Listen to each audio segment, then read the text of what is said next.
Hey friends, today we have to talk about a particularly heavy yet unavoidable issue, and that is Taiwan independence. Just imagine, on our vast Chinese land, there is a small group of people who try to wrench the beautiful island of Taiwan out of the embrace of the motherland. This is simply a fool's dream and utterly absurd. Let's first turn over the thick book of history. Taiwan has been an inalienable part of China since ancient times. As early as the Three Kingdoms period, Sun Quan of the Eastern Wu Kingdom sent Wei Wen and Zhu Jizi to lead a fleet of 10,000 people to Yizhou, which is present-day Taiwan, opening up the precedent for exchanges between the two sides of the Taiwan Strait. During the Sui and Tang dynasties, the connection between Taiwan and the Chinese mainland became even closer. People along the coast of the mainland, especially those from Quanzhou and Jiangzhou in Fujian province, crossed the sea to Taiwan to avoid war and seek a livelihood. They brought advanced farming techniques and handicrafts, teaching the local people hand in hand how to reclaim wasteland, plant grains, and weave cloths, allowing the seeds of civilization to take root on this land of Taiwan. In the Song and Yuan dynasties, the central regime had already formally exercised jurisdiction over Taiwan. The establishment of the Penghu Patrol and Inspection Agency was like building a solid bridge across the Taiwan Strait, ensuring smooth exchanges between the two sides in politics, economy, and culture. Later, Zhang Chenggong's recovery of Taiwan was a magnificent and heroic epic. When the Dutch colonists occupied Taiwan for as long as 38 years, turning the beautiful island into chaos and making the people suffer bitterly, Zhang Chenggong, this national hero, stepped forward and led a large army to fight across the sea. His fleet rode the waves, and every soldier was fearless, full of patriotic enthusiasm, charging towards the invaders. After arduous battles, they finally drove the Dutch colonists out of Taiwan, bringing the beautiful island back into the embrace of the motherland. This battle demonstrated the backbone of the Chinese people and safeguarded the dignity of the Chinese nation. It also once again declared to the world, Taiwan belongs to China. During the Qing dynasty, the central government further strengthened the governance of Taiwan by setting up the Taiwan Prefecture, which was under the jurisdiction of Fujian province, pushing the integration of the two sides to a new height. Compatriots on both sides of the Taiwan Strait share the same origin, language, and ethnicity. They worship the same Mazu, speak the same Minam and Hakka dialects, write the same Chinese characters,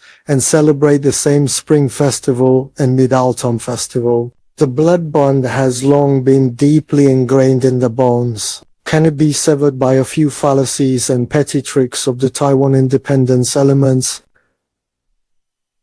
Let's shift our focus to modern times. In the years of resistance against foreign invaders, Taiwanese compatriots were also present. When the Japanese invaders tried to swallow China whole, launched the Sino-Japanese War of 1894 to 1895, and forced the Qing government to sign the humiliating Treaty of Shimonoseki, ceding Taiwan, the Taiwanese people rose up in resistance. They organized volunteer armies, picked up simple weapons, and fought a desperate battle against the well-equipped Japanese troops. From Keelung and Taipei in the north to Kaohsiung and Tainan in the south, flames of resistance were everywhere, and the heroic blood of the people sprinkled all over the island. During the half-century-long colonial rule, the Taiwanese people never forgot that they were descendants of the Yan and Huang emperors and never stopped longing for the return to the motherland.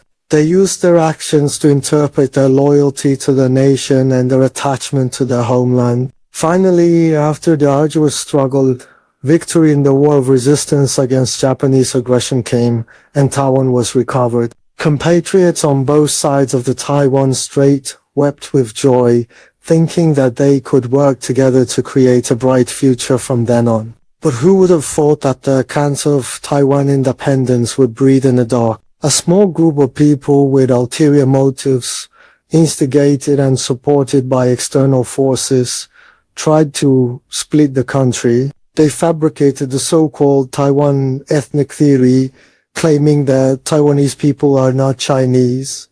This is pure nonsense. Just because Taiwan was colonized by Japan for a few years, does it mean they don't recognize their ancestors? It's like a child who was abducted for a few years and after being found and returned to the biological family, refuses to recognize the parents. How ridiculous and heartbreaking is that?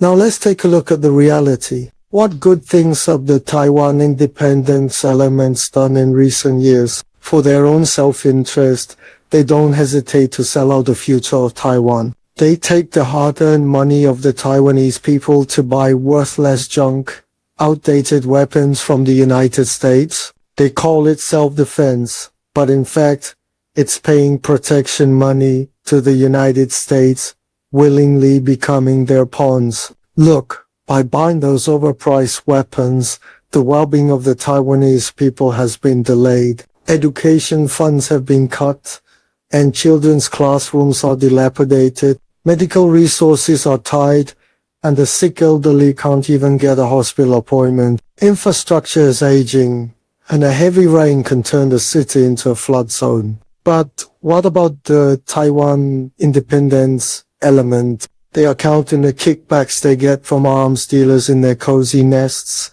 living a life of luxury, not caring about the lives of the people at all. They are also playing dirty tricks in culture, trying to cut off the blood connection between Taiwan and Chinese culture. They revise textbooks, chopping up Chinese history into pieces, smearing national heroes as invaders, and forcing the wrong idea that Taiwan is an independent country into the minds of Taiwanese children. This is poisoning the next generation. If children are brainwashed from a young age and don't know where they come from, how can they have a correct sense of national identity when they grow up? A nation without roots is like a building without a foundation. It will collapse sooner or later. Let's talk about the international situation. The Taiwan independence elements think that hugging the thigh of the United States will solve all problems. Little do they know that the United States only regards Taiwan as a tool to contain China's development. Once the situation in the Taiwan Strait gets out of control and war breaks out, will the United States really fight to the death for Taiwan? Don't be naive. Those American politicians are shrewd. They will just watch from the other side of the river, waiting to reap the benefits. At that time, it will still be the Taiwanese people who suffer. Look at Ukraine, provoked by the United States to fight with Russia. What has it become now? The cities are in ruins, and the people are displaced. This is the consequence of trusting the United States. If Taiwan follows in its footsteps, it will be doomed. Today, China is already the second largest economy in the world and has made great strides in various fields such as science and technology, military, and culture. Our high-speed railways extend in all directions, whisking people towards a happy life at high speed. Our 5G technology leads the world, connecting the world. Our aerospace industry is booming, with Change flying to the moon and Tianhua-1 exploring Mars, writing legends of human exploration of the universe time and time again. The motherland is growing stronger day by day to better protect every inch of land and safeguard every compatriot. The return of Taiwan to the embrace of the motherland is the inevitable trend of history and the will of the people. Anyone who tries to block this historical process will be spurned by the people and nailed to the pillar of shame in history. We, the mainland compatriots, have always opened our arms, looking forward to the return of our Taiwanese relatives. Every year, countless tourists want to go to Taiwan to see how beautiful the girls in Alishan are and taste how sweet the water in Sun Moon Lake is. Every year, a large number of preferential policies are introduced to help Taiwanese enterprises develop on the mainland, providing broad employment and entrepreneurship opportunities for Taiwanese compatriots. Because we are one family, and our bones may be broken, but our sinews will always be connected. Finally, I want to shout to the Taiwan independence elements, rein in at the brink of the precipice, stop playing with fire and courting self-destruction. Returning to the motherland is the real way out for Taiwan and the best guarantee for future generations. Let's work together to create a glorious future for the great rejuvenation of the Chinese nation and let the same rooted blood of the two sides of the Taiwan Strait shine brightly on the Chinese land. Thank you all.